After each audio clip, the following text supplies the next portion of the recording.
Mbak Diana. Iya, Pak. Tadi Pak Yayan sudah ada ya, tapi Pak Yayan sudah sudah ada. masuk Zoom, Pak. Ya. Oke.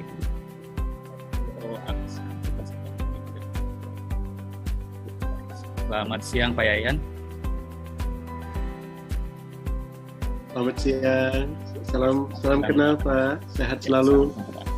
Selamat siang untuk semuanya. Nanti infonya Bapak langsung ini ya, presentasi dari Bapak ya. Betul, nanti saya akan langsung share screen Pak.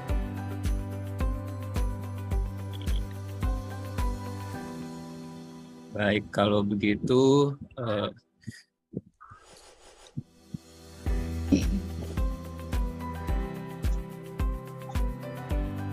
ya, selamat siang Pak Yayan. Izin Pak, saya Ully, moderator Pak. Selamat siang Ibu Ully, apa kabar? Salam kenal Ibu. Salam kenal Pak. Sedang bisa bertemu. ya, mungkin kita langsung mulai dulu aja Mbak Ully ya. Kita buka dulu untuk pesertanya. Kita mulai live stream. Thank you for joining today in this session. To the audience shortly, if there's anything that you want to ask about the Zoom, you can direct message me. Madip. Thank you.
Assalamualaikum warahmatullahi wabarakatuh. Shalom, Om Swastiastu, Namo Buddhaya, Salam Kebajikan. Good afternoon, everyone, and welcome to Regional Government Social Media Conference on Digital Diplomacy 2022.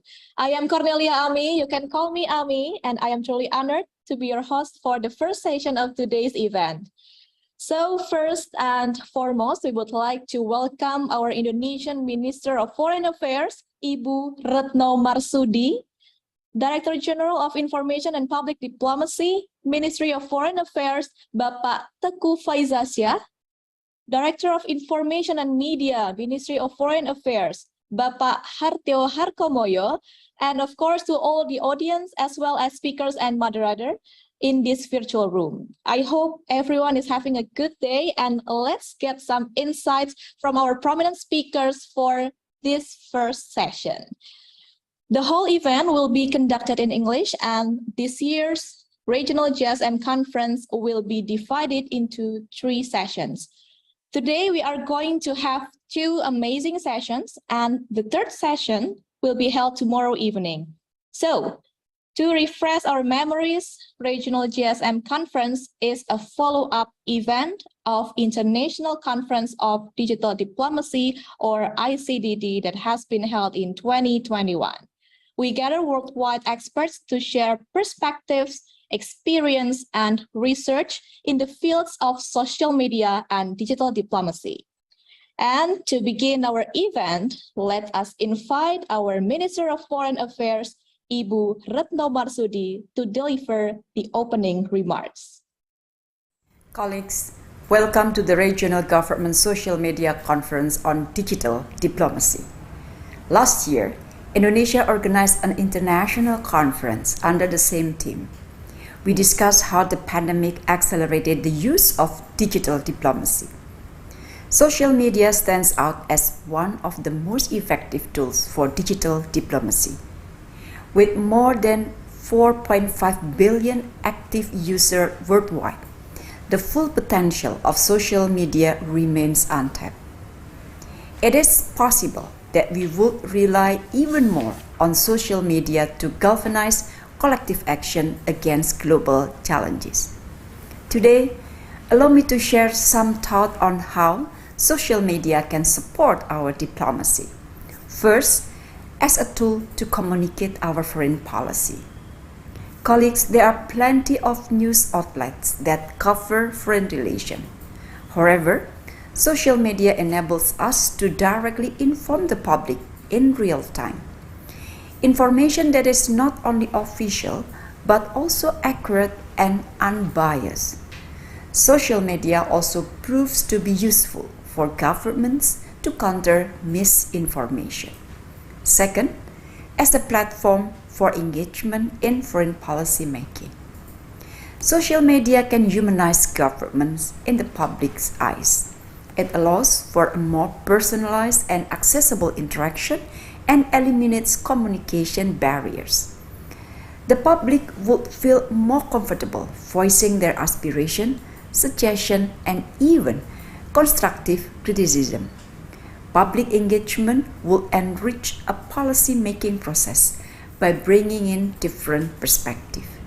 This, in turn, will increase confidence in government. And third, as a means for crisis communication. Colleagues, the public has grown accustomed to receiving urgent news from social media. We can use social media to share life-saving information with our citizens in times of crisis with a click of a finger. Indonesia has extensively used social media for crisis communication, including in the early days of the pandemic and the war in Ukraine. By doing so, we can better protect our citizens. Colleagues, let us use this conference to further explore how governments can use social media to bolster our diplomacy. And with this, I am pleased and honored to announce this conference is officially open. I wish you a fruitful discussion. I thank you very much. Thank you, Ibu Menteri. And of course, together with this event, we hope that we can use social media not only to bolster our diplomacy, but also to better protect our citizens. All right, for the first session of this event, we will have a discussion and some presentations regarding digital diplomacy through social media data-driven. There will be several presentations from our speakers. And after that, we will continue the interactive session or the Q&A session. You can raise your hand if you want to ask a question, or you can simply put your question in our chat box. And also you can use not only this platform or this Zoom platform, but you can also ask in our YouTube channel, Government Social Media Summit, that will be accommodated later on. So please, of course, again, we would like to remind you that we also are streaming live on YouTube. So please ensure that you tell your family and your friends to also join this event by watching our YouTube channel in Government Social Media Summit. All right. This session will be moderated by Ibu Ully Adhie Mulyani from Ikatan Pranata Humas, Indonesia. She is a government policy or public relations at the Health Development Policy Agency and Ministry of Health. Ibu Ully has graduated from Pajajaran University, majoring pharmacy, and continue her study in University of Indonesia to get her master degree in clinical pharmacy. And she also received a scholarship in the Master of Health and Technology Assessment International Program in Mahidol University. So please welcome our moderator, Ibu Ully. Ibu Ully, the time and floor is yours.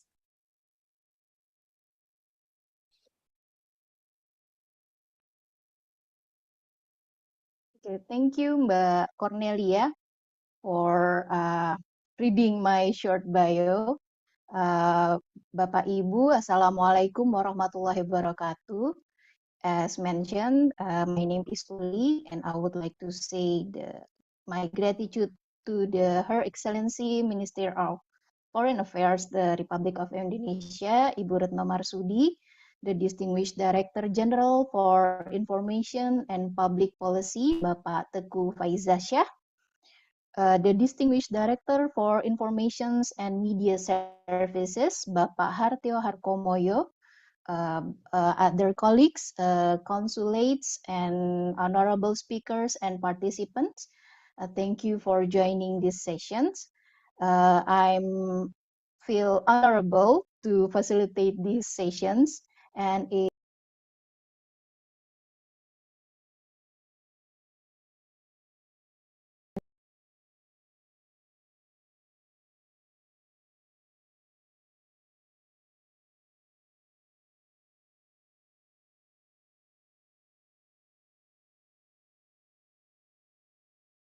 driven social media management could empower it. Our sessions will be held until 4 p.m. Jakarta time and approximately about 2 hours. So be patient, and it will be fun to join this session, I believe. And for these sessions, we have 3 speakers that will continuously present their topics for 10 minutes each. And then we will have an open discussion or comments later. And now allow me to introduce the first speaker, Professor Gary Rawnsley. He is the Dean of Humanities and Social Sciences at University of Nottingham, Ningbo, China. His expertise in public policy, and he is an alumni from University of Leeds in political studies and a PhD in international communications. His teaching experience was spent for 12 years in the School of Politics at University of Nottingham. Professor Gary, can you hear me? So I think you are ready. Yes, okay. So thank you very much for your introduction. Good afternoon, everybody from the Faculty of Humanities and Social Sciences here at the University of Nottingham, Ningbo, China. We're just 1 hour ahead of you this afternoon. And I'm delighted to join you for this conference. And I'm honored to be invited to speak with you today. So 10 minutes, okay, I will try to stick within that time, but asking academics to stick within a 10-minute time is often difficult, so I will do my best. Before proceeding, it's important to note that the digital space is not separate from physical space. That what transpires offline affects the online environment and vice versa. The so-called Arab Spring, the war against Islamic State, Donald Trump's presidency, the chaos in the UK around Brexit, the success of nationalist politics across the world, attempts to manage effectively the COVID-19 pandemic, and Russia's invasion of Ukraine in 2022. In all of these cases, online and offline spaces have intersected and collided, often forming a symbiotic relationship. This is not a revelation, and I've published chapters that evaluate how political activists have used digital platforms to communicate and mobilize offline. Many voices remain marginalized, both online and offline, even in democratic political cultures.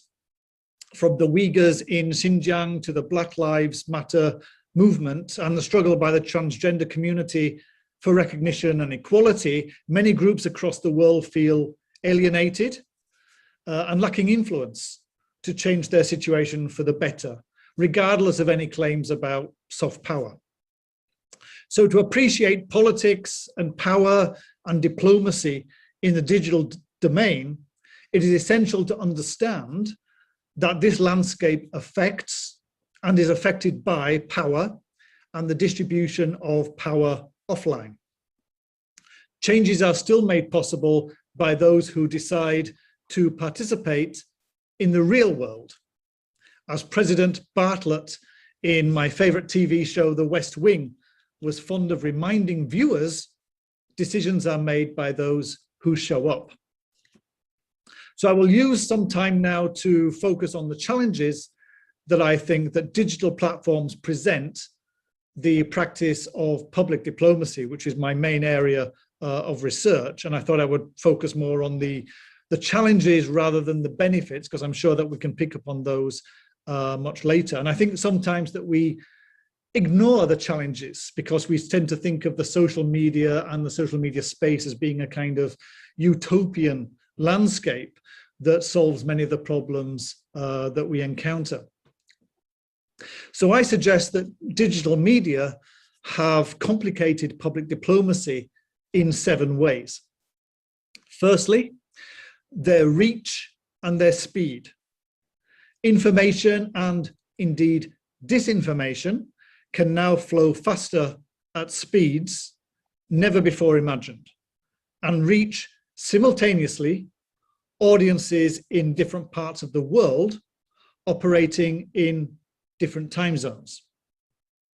The erosion of audience segmentation is important for public diplomats to understand, that through the digital media, diplomats are no longer perhaps speaking to one particular demographic in one particular geographical location. So there has to be consistency in messages across time zones, locations, and indeed languages.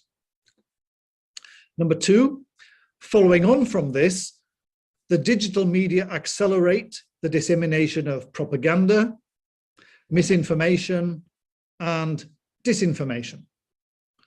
With more voices involved in discussions about diplomacy, it is more important than ever to think about how trust and discourses about trust become political commodities. Diplomats must pay far more attention to how trust is created, sustained, and who trusts whom and why. And many times now we talk about the new weaponization of information and the way that information is now used as a substitute in many cases for hard power, for use by the military or as a supplement to military power. This is a landscape that diplomats really do have to understand. 3, the digital media encourage reactive diplomacy. The instant transmission of information, news, and opinion means that the luxury once enjoyed by diplomats to stand back and assess the situation before responding, if responding at all, has disappeared.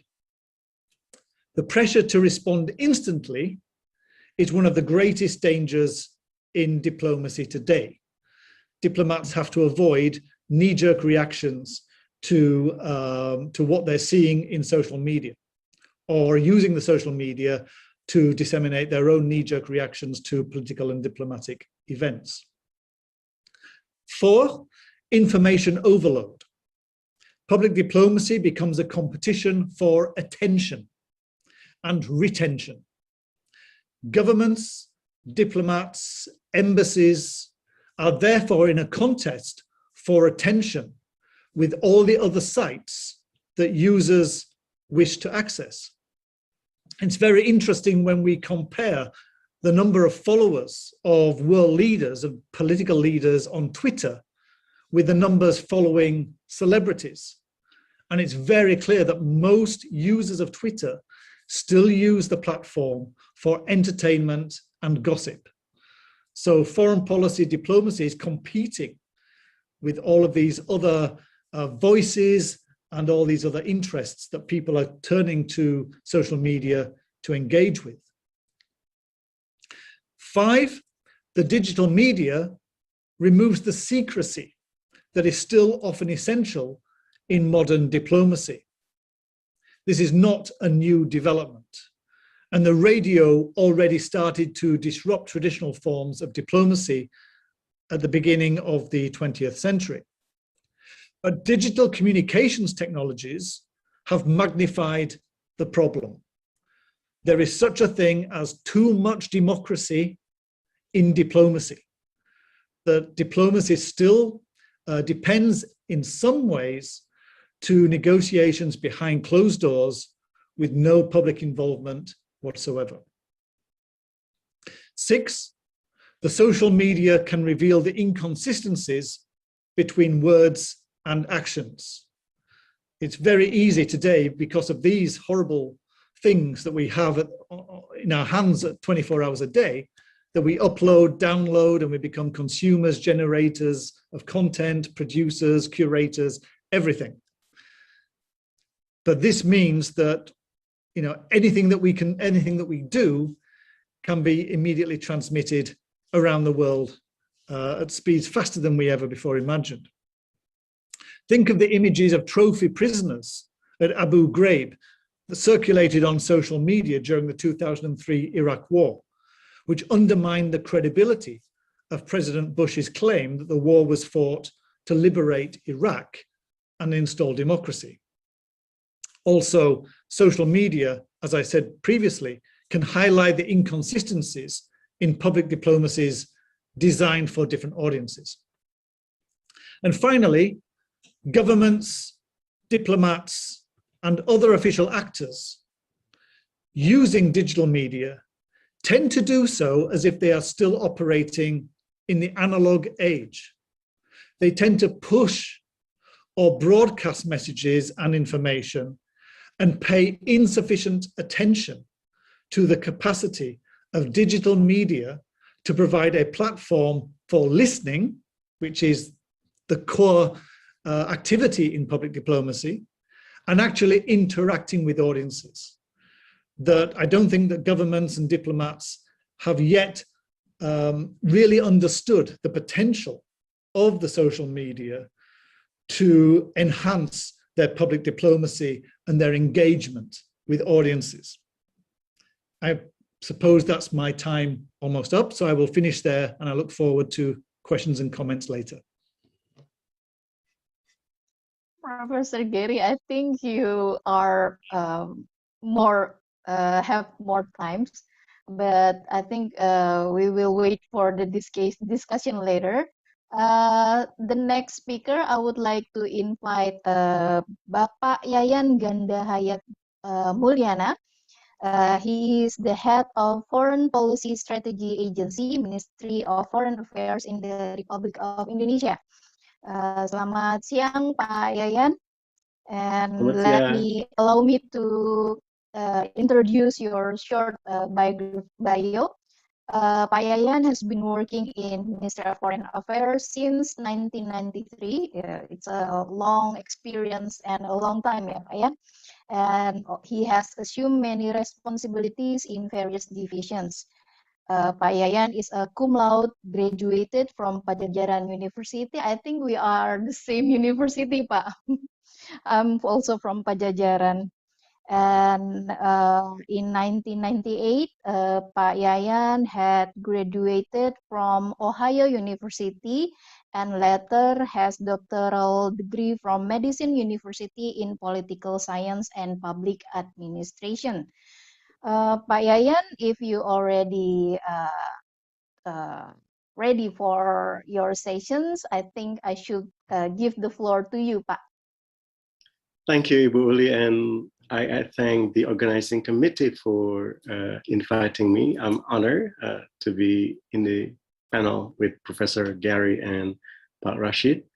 To shed some lights on the topic, allow me to share the PowerPoint that I had prepared for these sessions. I hope you can see it quite clearly. On digital diplomacy through social media data-driven. Diplomacy has been transforming so dramatically in the past 10 or 20 years. And diplomacy as a communication and message transmission has experiencing changes both in the formats as well as in the means. And in the traditional diplomacy, for example, we utilize a lot of telegram, telephone, and fax. And telegram had been such instrumental, so instrumental that diplomacy had been very much dependent on the use of telegram.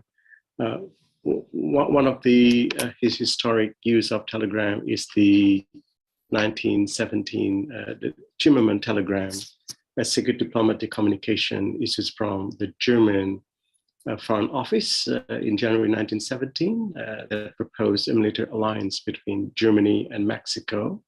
If the United States enter World War I against Germany, Mexico would recover Texas, Arizona, and New Mexico. And another historic use of telegram is the long telegram written by George F. Kennan and Mr. X that had been basis for President Truman containment policy in the early years of the Cold War. But now diplomacy and diplomats are confronted with a variety of means of communication and message transmission, while the old modes of use of communication and message transmission means are still available. Now we are confronted with a new mode, which include internet-based social media, from blogs, wikis, social networkings, and many others. And of course, if we let me continue with my. If I make a reference to what Jesse Lichtenstein or Alec Ross says, that the traditional forms of diplomacy is still dominated in our diplomacy today, and of course it represents a shift in a form and its strategy, a way to amplify traditional diplomatic efforts, develop tech-based policy solution, and encourage cyber activisms. And of course, diplomacy now includes open-ended efforts that include SMS as other social media platform. Let me go to the next one here.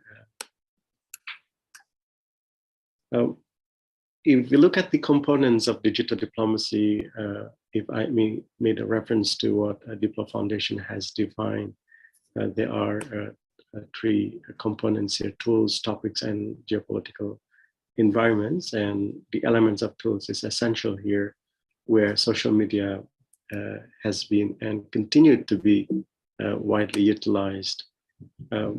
Now, let me shed some lights on the points of strategizing digital diplomacy. Like public diplomacy, digital diplomacy is now utilized to reach out to the audience. The use of digital technologies and social media platforms in the diplomacy to enter into communication with domestic and foreign publics. And the digital diplomacy and internet activities can assist in projecting one state foreign policy positions to domestic and foreign audience. And it is important for us to define the purpose of engaging the publics, be it as a way to introduce a design or a content or a product, or just to inform or to promote or to convince.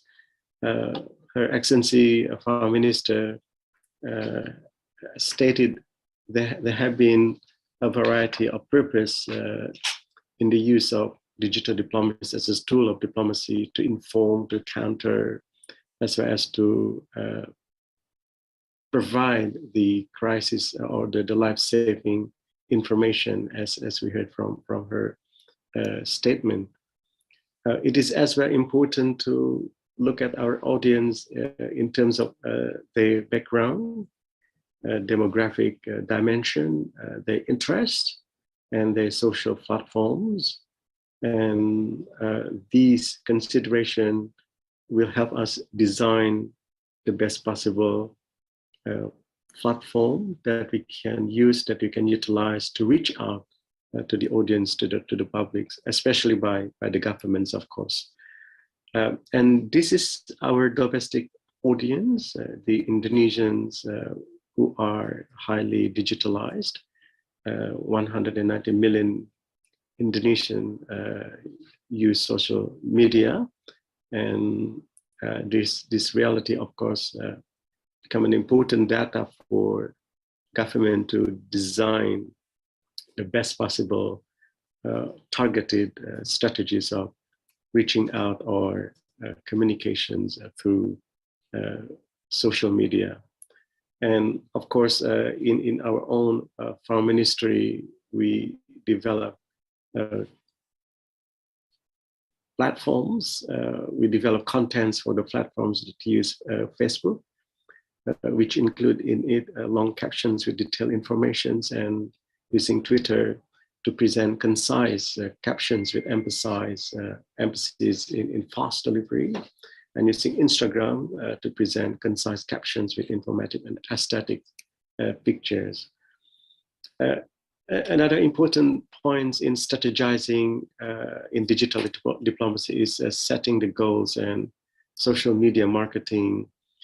It is important for us to see the best choice of social media based on targeted audience, and to increase brand or product awareness and generate leads, brand or product that includes the social or foreign policy issue related campaign in order to educate or to inform the public something that government wants to introduce to the public, both inside, both in Indonesia or overseas. And of course, boost community engagement and grow our brand's audience and drive traffic to our sites. And driving traffic to our sites means that we increase website traffic to a certain amount of visitors and visitation, as we set the goal of strategizing our digital diplomacy. Another important, the third one is in strategizing digital diplomacy is measuring goals and tracking impacts. As we design and set the goal, it's as well, it is important for us to see if what we design and when implemented, that they have been impacting, and in return we see how effective what we have been designed as part of our reaching out through digital diplomacy.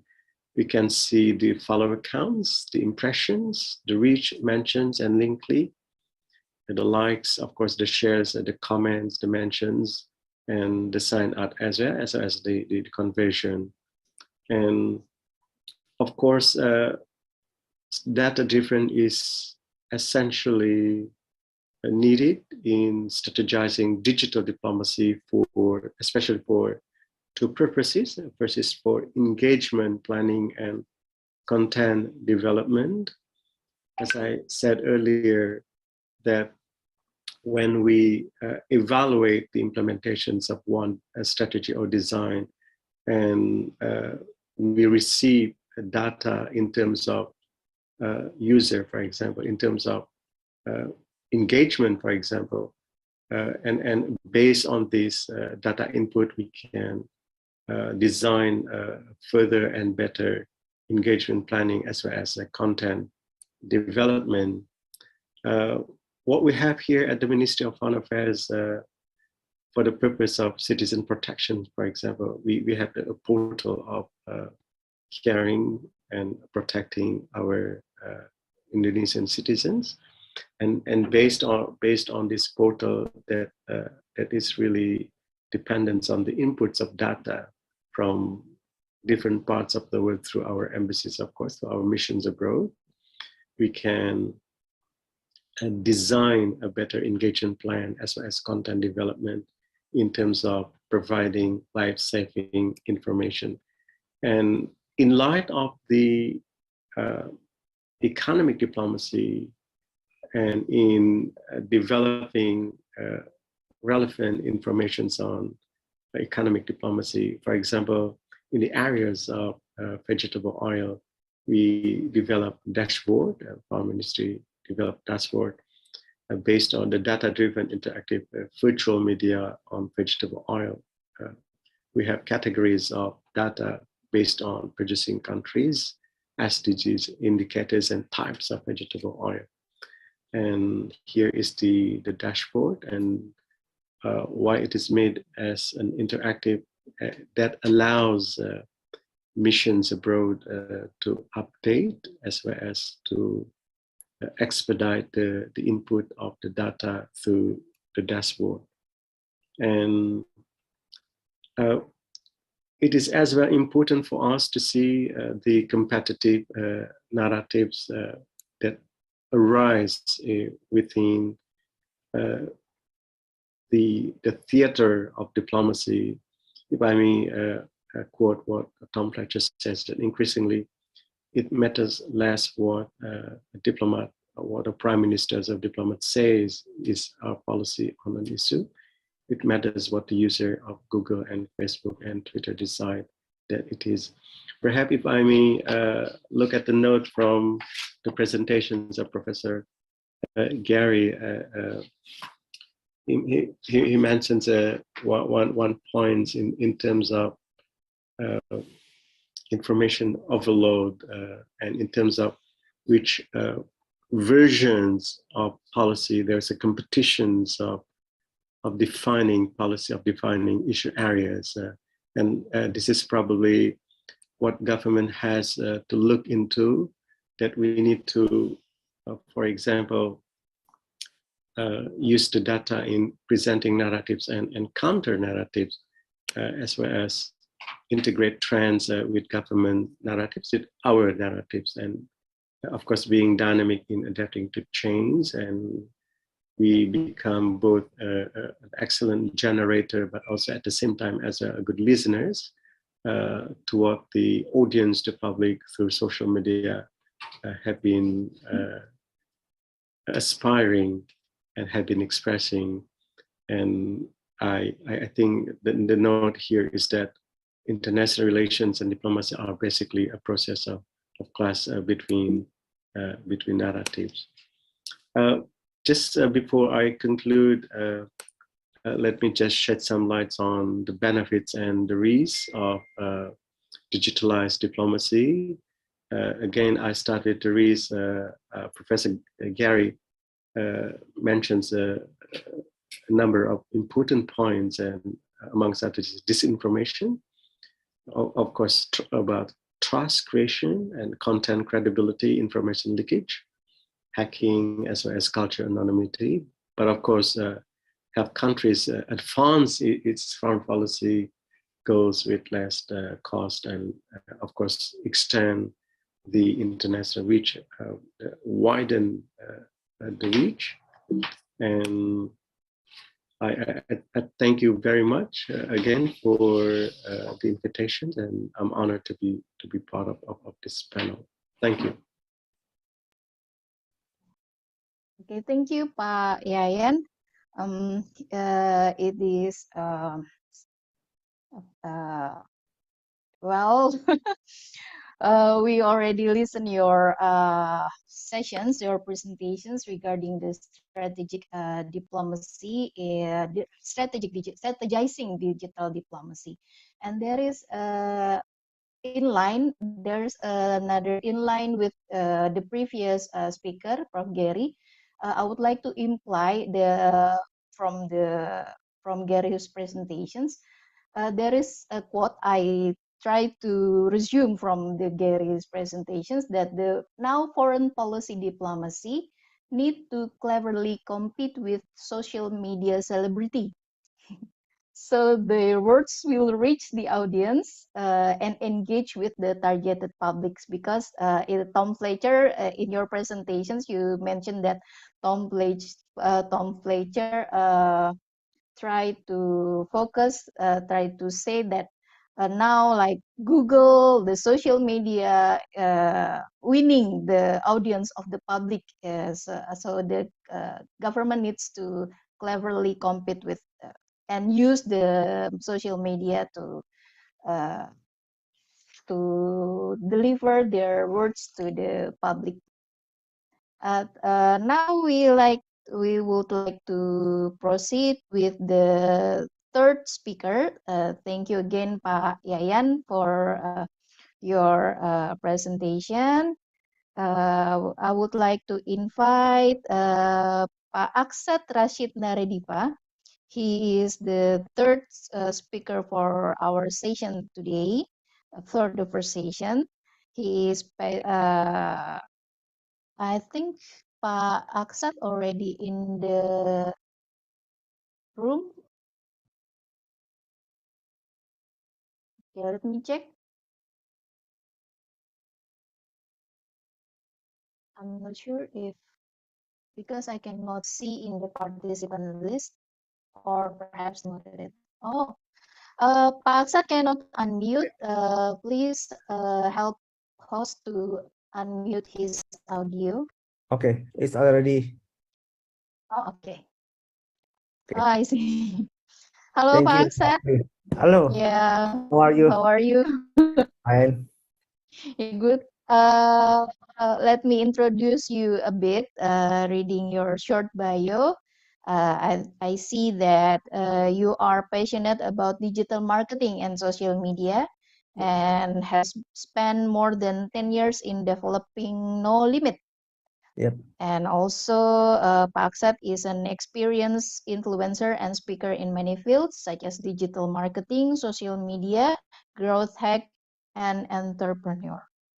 I think it's time for you to deliver your presentations, Pak Aqsath. Okay. Without further ado, the floor is yours, Pak. Okay. Thank you, Mbak Ully. Okay. Hello, everyone. First of all, I would like to thank all of you that have participated in this webinar, and also give me an opportunity to share about digital diplomacy. And also thank you for Mr. Gary, Rawnsley, and Mas Yayan for the insight about digital diplomacy. In this case, I will add some other insight that we find about digital diplomacy to add more information from previous speaker. Okay, next. Let me introduce myself. My name is Aqsath Rasyid, and I am alumni from Bandung Institute of Technology for my bachelor and master degree, and University of Indonesia for my doctoral. Since 2010, I built NoLimit, and NoLimit itself is a technology company specialized in media monitoring. Next. Next. Okay, basically our client is majority comes from brand and government. And today I'm very excited to share a new case about how media monitoring can optimize digital diplomacy. Actually, it's new for us to in this field about digital diplomacy. Okay, next, without further introduction, I will share about some finding from our tool about digital diplomacy. Next, sorry. Okay. Oh, okay. Not quite clear, but actually this slide is present about how its nation communicate with another nation, like when they visit to another nation, they share posts in social media, or they greetings, or they just congratulate when they maybe like Independence Day or some special occasion. Yes. Before talking more about our funding on social media, just like what Ibu Retno has said before, social media can be very beneficial for government to deliver diplomacy internally or even externally. So what we monitor, here is digital diplomacy that is done by one country to another country in social media with various topics like security, infrastructure, economics, and so on. Here is the overview about activity in social media. Actually, we can monitor all countries for more complete insight, but today we only try to collect specific data from G20 countries. Yeah.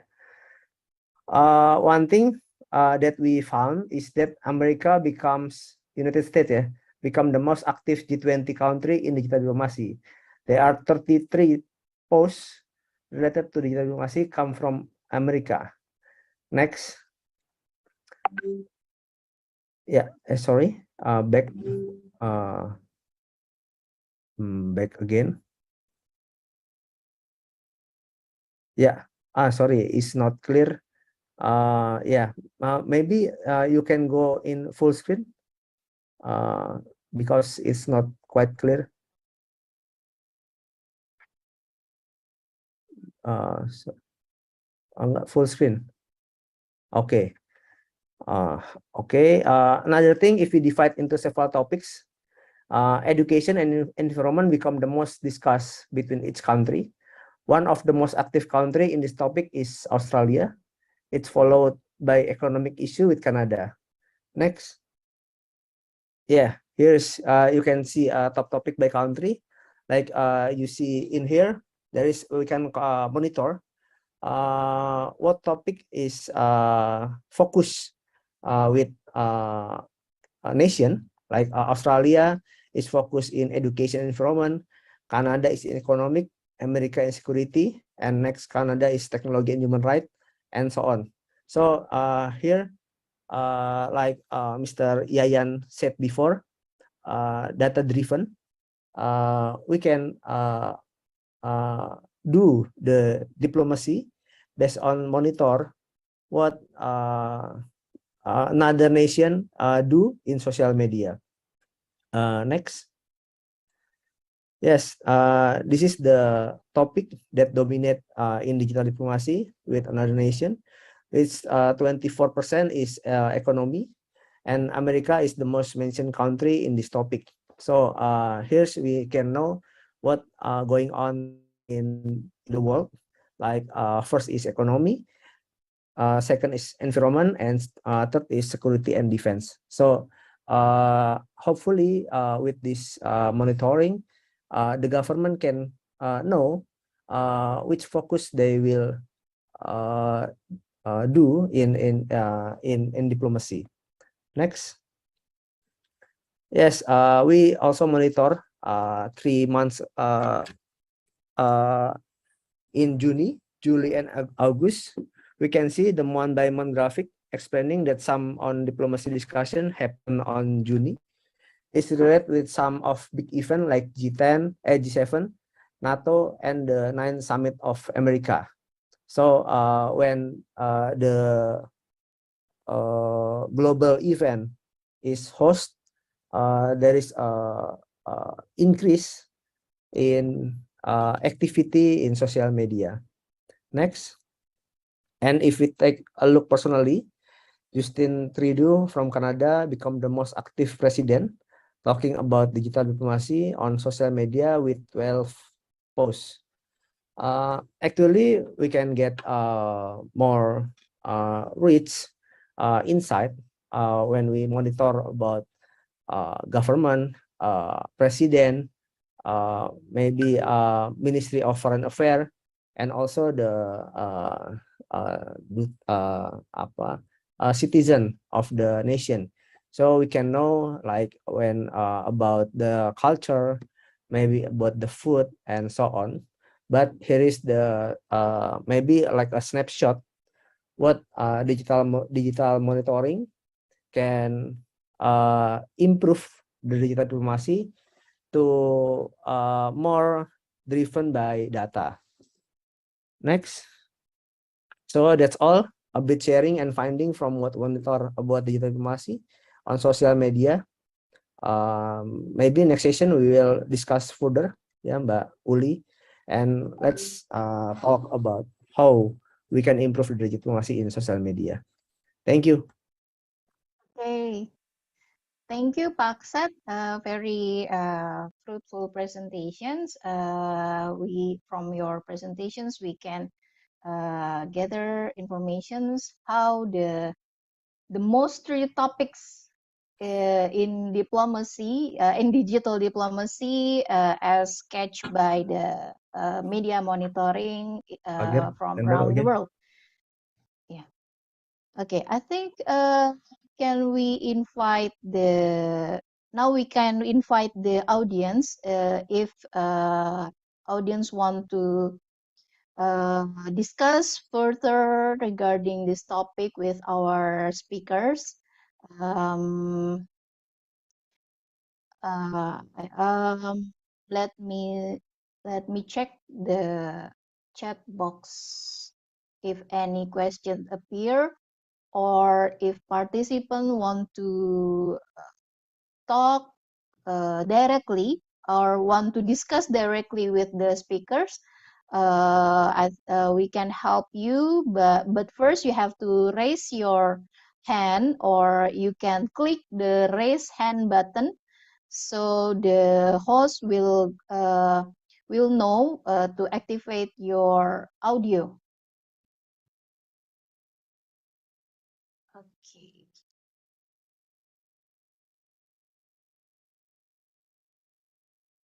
Okay. While waiting for the question from the speaker, let me check. Okay. There is the first question from Shiva. Will the existence of this digital diplomacy bring new actors, and how to deal with the presence of new actors who will be present in digital diplomacy, which may add to the risk or difficulties in implementing this diplomacy? I think the first question will be directed to Pak Yayan in regards with the government issue.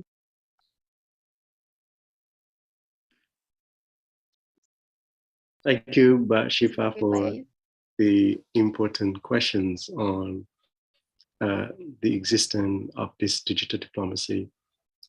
Perhaps if you look at the traditional diplomacy in the past 10 and 20 years, unlike in the past 30 or 40 years, where state or government was perhaps the only actors in foreign policy decision making and in the implementations of foreign policy through diplomacy.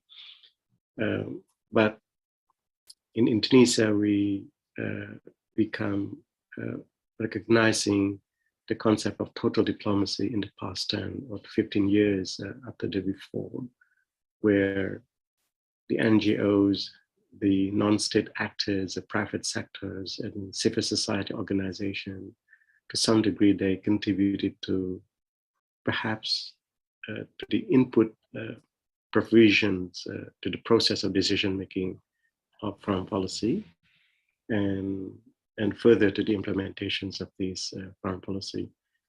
And And of course, today the foreign policy establishment has been expanding in terms of stakeholders, even individual through the use of social media could, to some degree, perform what we call as diplomacy within the areas of the domains of informal diplomacy and vis-a-vis the formal diplomacy. Still, the multi-stakeholders dynamic is, I think, is increasingly expanding, and even they have non-government actors, they have capacity and capability to use social media to present views, to inform, or even to criticize to some degree on certain areas of foreign relations. So in my view, what is important is the synergy between multi-stakeholders within a comprehensive foreign policy establishment, but at the same time, the leading actors remains government, as Arshad and Professor Gary mentions, as well as yes, there's a competition between actors in the digital diplomacy, but again, in terms of the agenda setting, in terms of the priority definition, and in terms of defining issue areas in the areas of foreign policy, the government still the most authoritative and the most capable institutions in the whole components of the process of foreign policy decision making and its implementation. Perhaps, and this is also relates to the latest presidential decree number 116 2020, where the Foreign Ministry of Indonesia has the coordinate.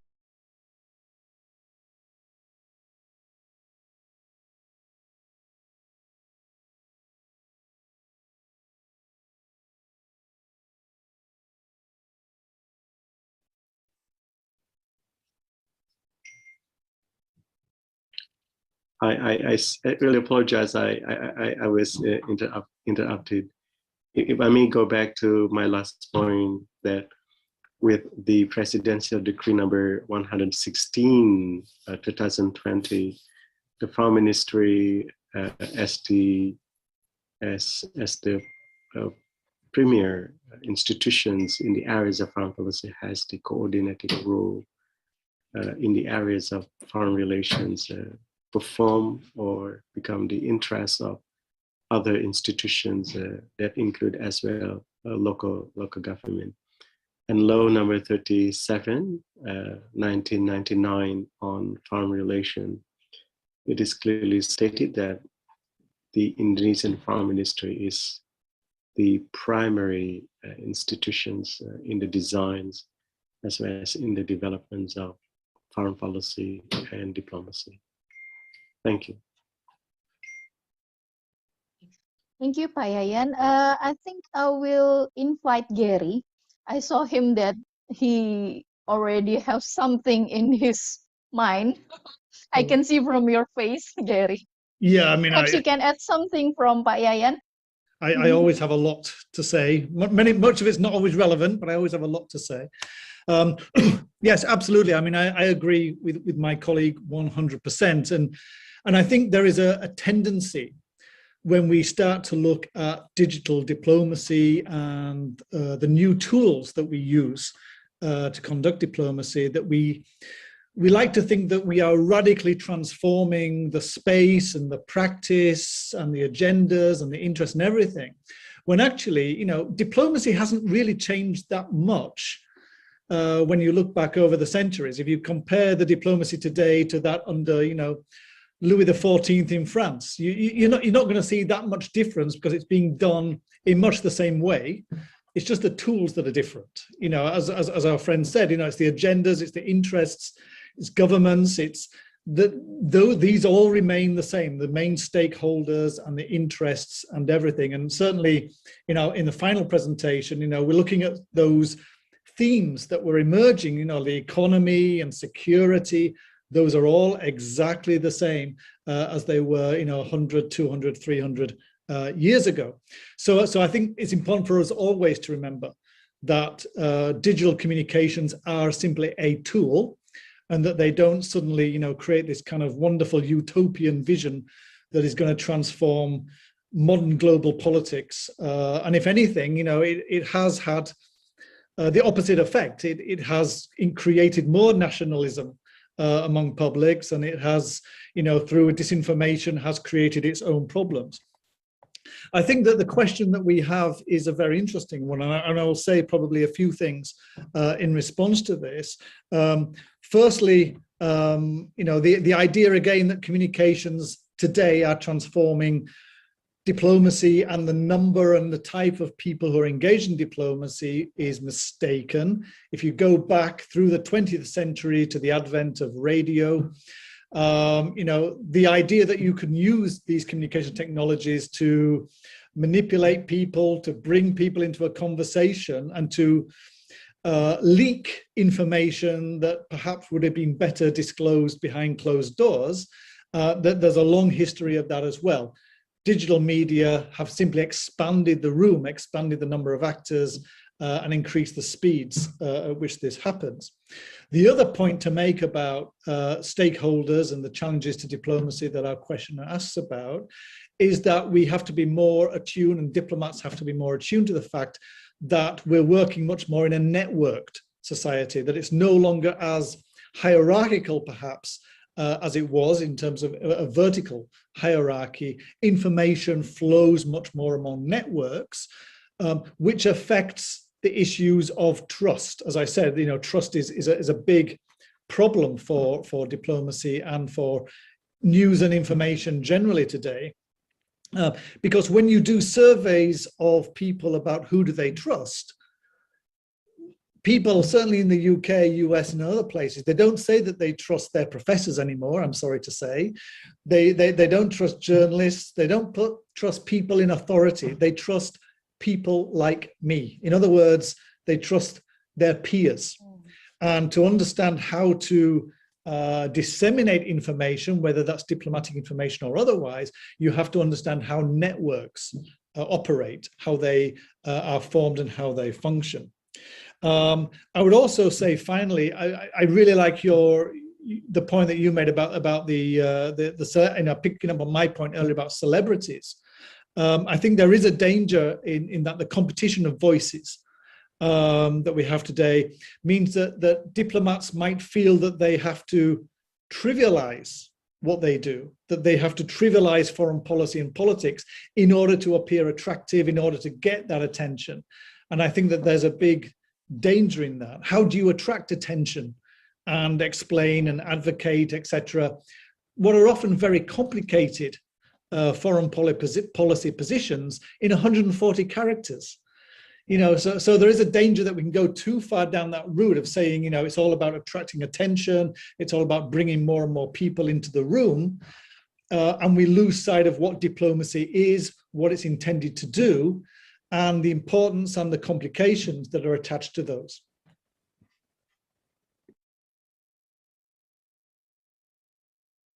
Okay, thank you, Gary. Is that all? Well, it's interesting, you know,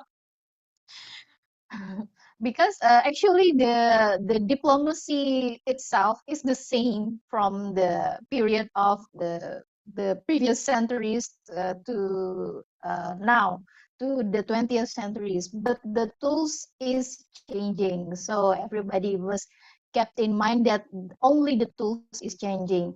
And the other challenge is that how the diplomats, how the policy actors utilize the tools, so their words will reach their words will engage with the public, with the audience. Next, we will have a living question will be delivered by Pak Aksal. I think I saw him raise his hand. Pak Aksal from the participants. I would like you to clarify if you still want to deliver the question yourself, or do you want to chat in your question in the chat box? Okay. Hello. Good afternoon. My name is Aksal. Ibu ternyata. That's okay. I'm sorry. I have two questions here. I've listened Prof. Gary say that diplomats should deliver the message consistently. And what my question is, how can a diplomat deliver a consistent message? Because maybe diplomats are also following the trends to share message on social media. And I have two questions, and second one is digital diplomacy has become a very important things to do, but there are also many challenges that we need to be aware of. Can Professor Gary or Mr. Yayan, Mr. Aqsath explain here do and don'ts in digital diplomacy and their boundaries? Thank you. Hey, please, who's first? Who's going to ask first? Gary, I think.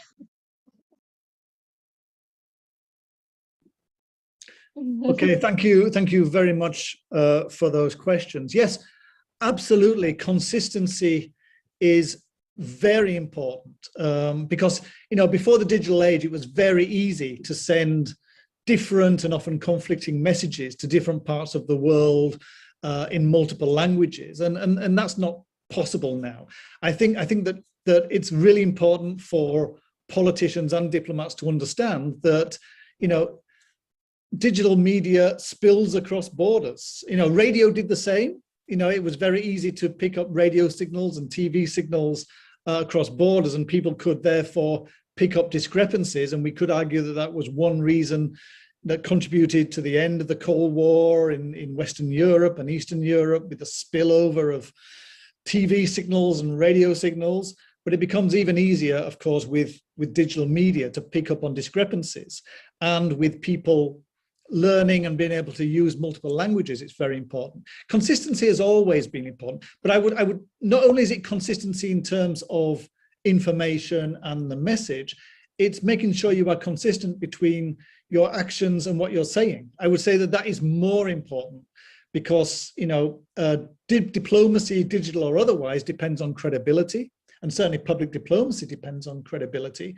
So you have to really make sure that what you are saying reflects what you believe and the actions that your government is taking, and that there is no contradiction whatsoever.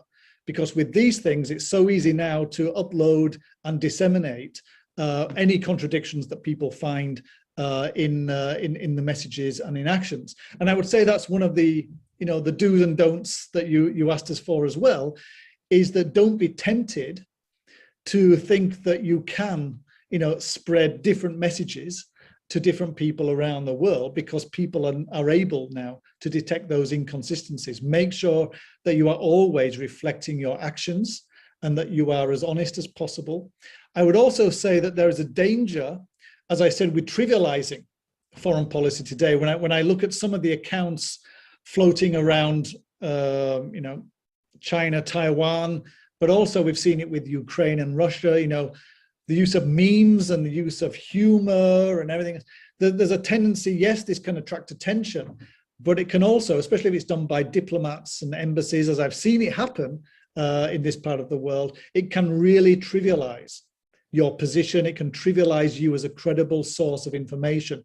I think diplomats have to remember they are diplomats. There is a certain status that goes with that, and that they need to avoid using too much you know, humor and trying to attract attention in the way that celebrities and others and entertainment people might do so. I could give you a long list of do's and don'ts that I've given to governments that I've advised before today, but I think I'll let the other speakers come in as well. I just would like Okay, to. thank you, Gary. Oh ya, Pak Yayan, silakan Pak Yayan, go ahead, please Pak Yayan. I just would like to add a few points to what Professor Yes, of course. Gary just said. Like traditional diplomacy, the exercise of digital diplomacy is also guided by a set of principles, guided by ethics and guided by etiquette. And of course, a diplomat as the operational arm of a state is also guided by, even through digital diplomacy, guided by national interest, guided by the wishes of the state and other people in the conduct of diplomacy, and of course, guided by the general principles of diplomacy. At the micro level, of course, there are a number of don'ts and do's. Professor Gary just mentions a few important points, but of course, at the macro level, we always recall ourselves that we are representing the government, representing people, and what we perform could be perceived as the performance of a state or the government through words, through deeds, through actions.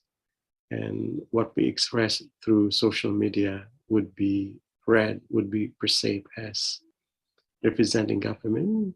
So there is a cautious state of diplomat in terms of using social media and in presenting digital diplomacy.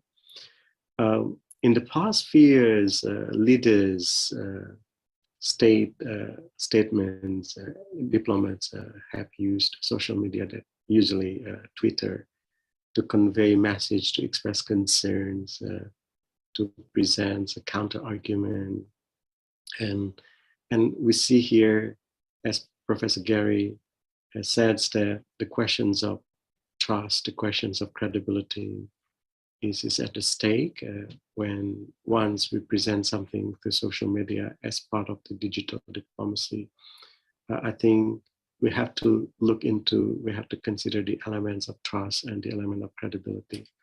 Moreover, when we serve as the mediator, for example, in conflict resolution as part of diplomacy, and we are as the mediator or we are as a facilitator, and due to the pandemic, we have not yet been able to mediate in person through social media, for example.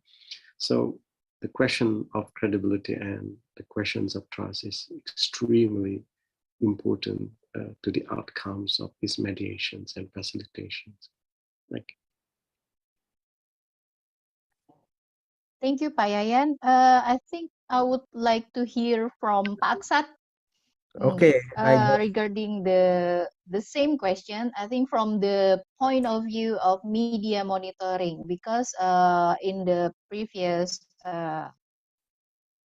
provision mentioned from Prof. Gary and Pak Yayan, implying for the ethical of digital diplomacy, how somebody or how public deliver or ethically conduct their communications in digital diplomacy. I think Pak Aqsath can add something regarding these topics.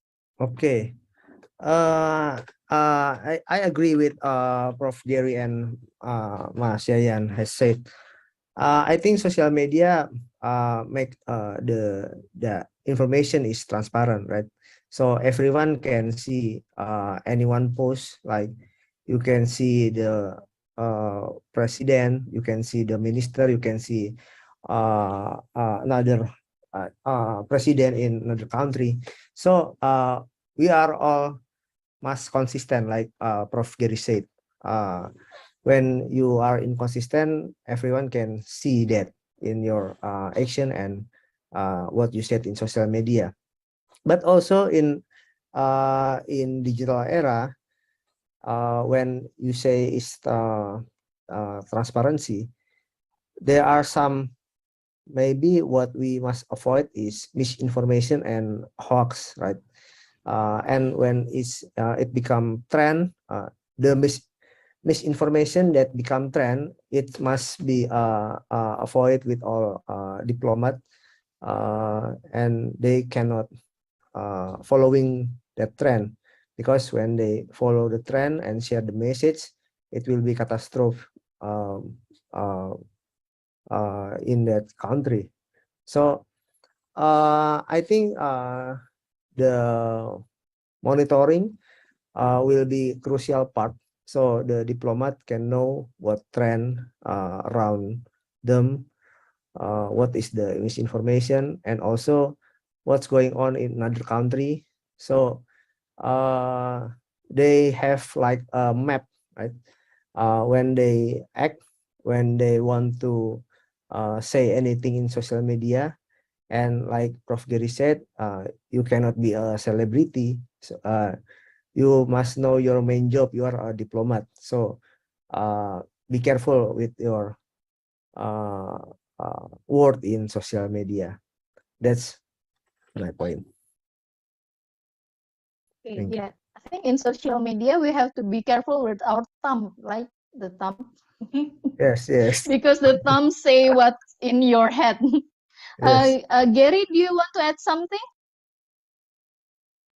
Yes, I just wanted to just add a final do to the list of do's and don'ts. And it's one that we haven't really touched upon in any of the presentations, including my own this afternoon, which is diplomats have to be trained in how to use the social media. We can't just assume that because we have mobile phones and we have access to Twitter that everybody knows how to do it. I think that building in, the public diplomacy element, the information element, the use of the social media, the ethics and everything into the training courses for diplomats, whether they're involved in economics or strategy or politics or whatever, is absolutely essential. Because what we've seen over the past number of years is that the idea that there is a branch of an embassy that is involved in public diplomacy or public affairs, and then there's politics, and then there's economics, that's all gone. Everybody now in an embassy is really involved in public diplomacy. And so they need training. I mean, I remember talking to the Academy of Diplomatic Training, or whatever it's called, in Taiwan a few years ago. And they spent hours and days learning, how to drink wine, what's the best food that they should be eating at an embassy reception, and all of these things. And they spent maybe 2 or 3 hours on public diplomacy. And that seems to me today one of the essential components. So I would say an essential do for our ministries of foreign affairs and our foreign offices is please make sure your diplomats are trained. They're educated in how to use social media and digital media and how to engage and interact with people in the digital space. Okay, it's interesting. Yayan, can I have a bit informations, because you are from the Ministry of Foreign Affairs, where the diplomats being trained by the MFA. Is there any subject, specific subject for diplomats nowadays regarding how to use social media? Thank you. That is the reason why I raised hands. I just want to add some points to what Professor Gary said. I was the head of the Center of Education and Training before I assumed this new responsibility. And I am pleased to inform that, as Prof. Gary said, we place great importance to the training elements in social media use and development. We have 2 types of training, bespoke training, tailor-made training, and career-related training. And within this framework, we include into the curriculum the 3 areas of competencies: the knowledge, skill, and attitude in the development and the use of social media, and also in the strategizing in the use of social media, which include the use of artificial intelligence and big data in the use. And of course, as Professor Gary says, that the intention is not only for just networking, but also for elevating the capability in terms of economic diplomacy, in terms of marketing, in terms of penetrating markets and investment and enhancing international trade, and of course in terms of geostrategic as well and geopolitical considerations. So we do have a set of curriculums ingrained within our trainings for not only for diplomats, professor, but we have about 3,050 civil servants and 1,200 were diplomats and 1,900 are diplomats, and the rest are other civil servants, and they also receive social media training to much degree as diplomats receive as well. Thank you. Okay. Thank you, Pak Yayan. Now we can proceed to the next question.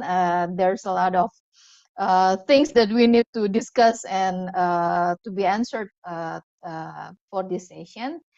The next question is how far is the safe travel applications and the portal Peduli Indonesian Citizen or portal Peduli WNI website to be digital media for diplomacy?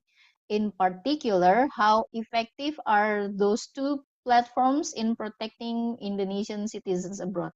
I think this question is suitable to be answered by Pak Yayan. Would you kindly answer this question, Pak Yayan? It's regarding the tools, safe travel applications, and portal Peduli WNI. Thank you again for the questions. I would answer from the perspective of user and from the perspective of the owner of the platforms. From the perspective of user, of course, we receive inputs regularly from travelers, from Indonesians overseas, and they find the platforms useful, helpful, and of course accessible. But of course, we always look at any rooms for improvement. So we, from technical points of view, as well as from the services point of view, but from what we receive in terms of inputs from users, they find the platforms helpful. And of course, for the Forward History, who is the owner of these platforms, as I mentioned earlier, that the data that we retrieve and we collected is extremely helpful in engagement plan development as well as in content development. Engagement plan development that include as well in the crisis situations when we save, when we repatriated our citizens in the context of conflict or in the context of natural disaster. That what occurred recently from Afghanistan, for example, from Syria, and the data that we developed, and this is the data-driven platform. It has been very useful in designing the crisis management response, as well as in designing the preventive measures for the futures. Both the portal and the safe travel, in our view, have been extremely useful for us to elevate as well as to perfect our services to our citizens, offices who are in need. Thank you. Thank you, Pak Yayan. Now I would like to invite, is there any participant who wants to raise the questions directly? I thought I saw some hand raised, but I cannot see it anymore. Okay, I will count to 5. Anyone who wants to deliver his or her questions directly? I saw some names. Shiva, Ibu Shiva or Mbak Shiva or Miss Shiva. Do you want to deliver your question? Because I've been observing the chat box. You have raised some questions. Do you want to deliver it by yourself so you can discuss further about your matter? Shiva? Okay, if you don't want to, then I will try to read what you have been texting. Okay.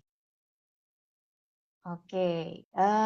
From the chat box, Shiva asking, according to Mr. Yayan, traditional forms of diplomacy are still dominating. But after seeing the digital diplomacy brings benefits, do you think that digital diplomacy is an effective foreign policy instrument? And how to make digital diplomacy more effective? I think, yeah, Pak Yayan. Oh, yes. Okay, that's okay, Siva. Okay.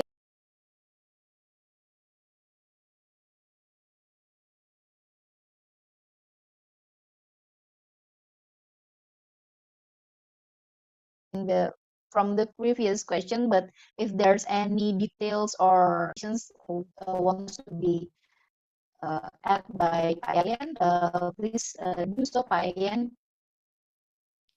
Thank you again, Shiva, for the questions, and I believe that Professor Gary has more answers to these questions than I do. But let me just say a few words. Diplomacy is currently operating in a more complex milieu, both at home as well as abroad. And more factors shape our diplomacy and our foreign policy. And now we have the elements of IT, or information and communication technology revolution 4.0 revolutions that have revolutionized the way we conduct our diplomacy. But at the same time, the traditional diplomacy continues to exist and continues to be practiced. And I think even until today, as much as I am as a practitioner of diplomacy at the Ministry of Foreign Affairs, the conference diplomacy, and we always see that face-to-face diplomacy has created more conducive atmosphere, more intimate atmosphere, more corridor opportunities for discussions, and more informal channels of communication and head-to-head communications. And we can understand and we can read the body languages, the gestures, the eye contact, and other dimensions that we will miss when we do through digital diplomacy or online diplomacy, for example. And from my conversations with my counterpart from different countries, I think we have an agreement that still, no matter the uniqueness and no matter victorious ICT technology, and no matter how much benefits that it has brought to diplomacy, again, traditional diplomacy is still a preferred mode of diplomacy, and perhaps more effective in the sense that it creates a milieu that allows more gains, and we see more dimensions from near But again, of course, we can continue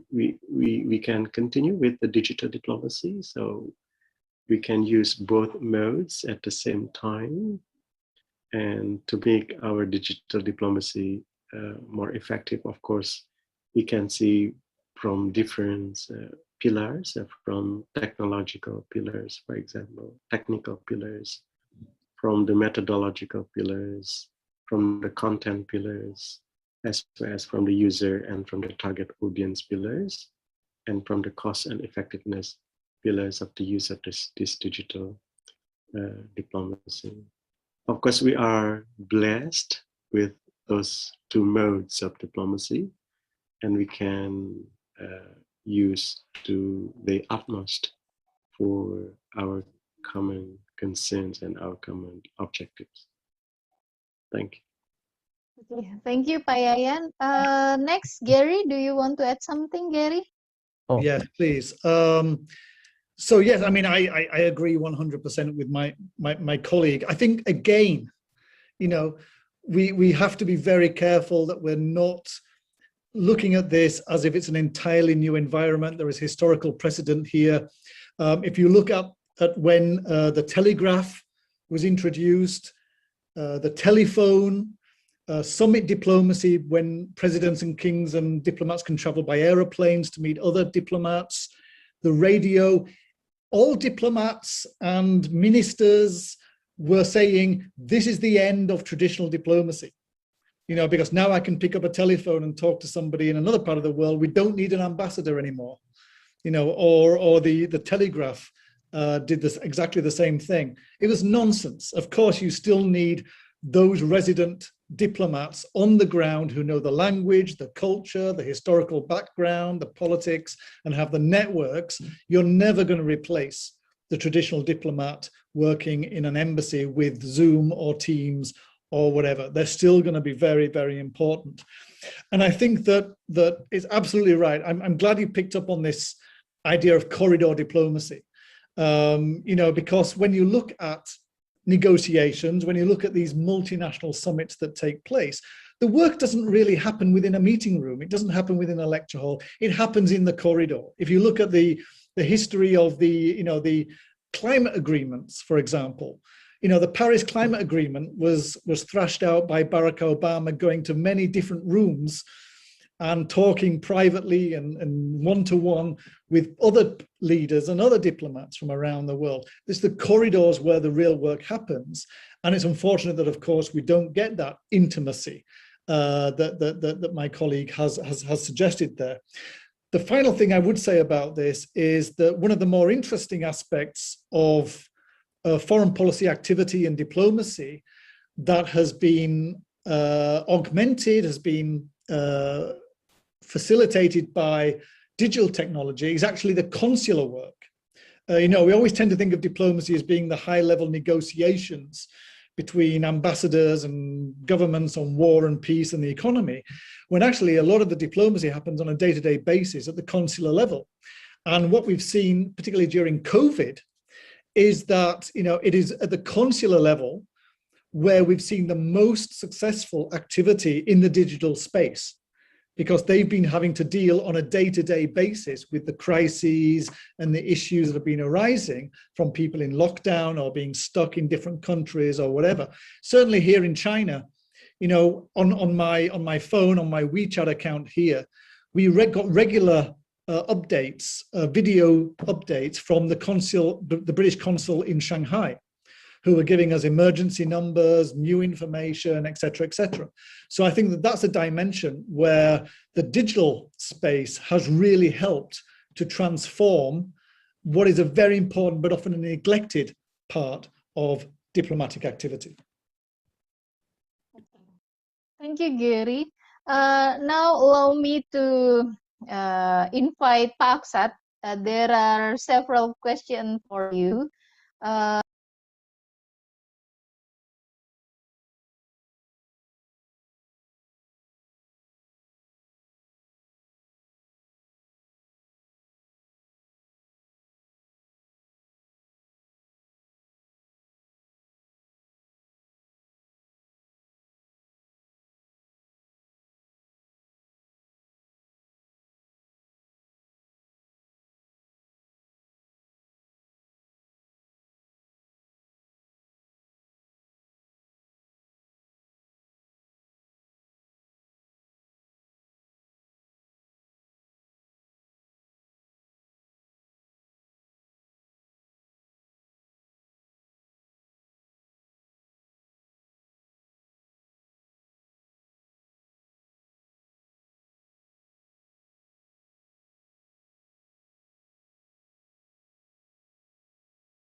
building global health architectures, and then digital transformation and transitions to clean energy,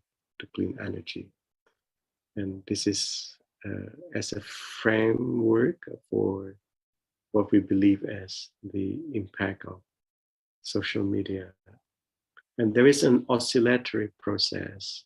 There's a two-way process through social media where we receive inputs and we receive, of course, concern, and we receive aspirations.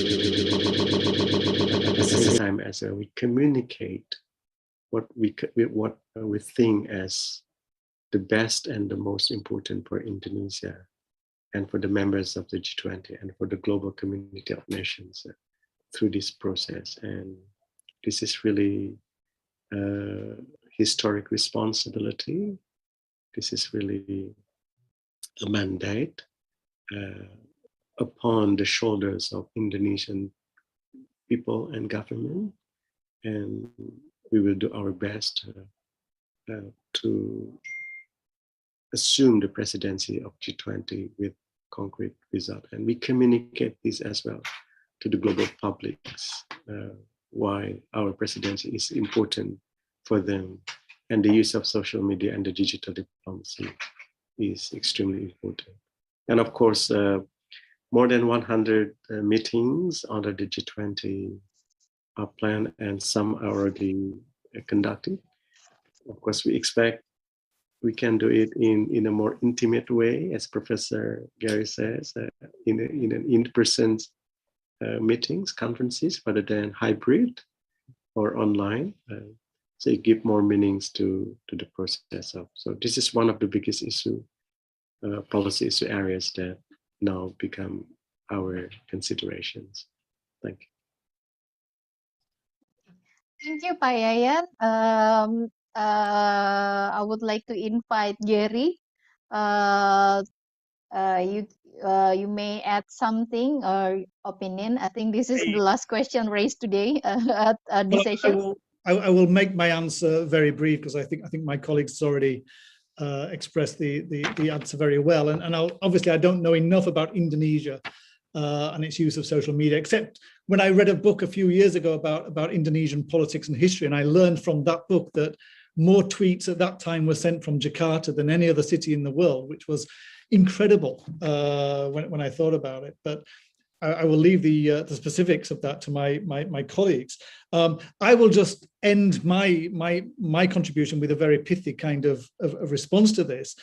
In the 1960s, you know, the Chinese foreign minister, Zhou Enlai, was asked, what did he think of the impact of the French Revolution?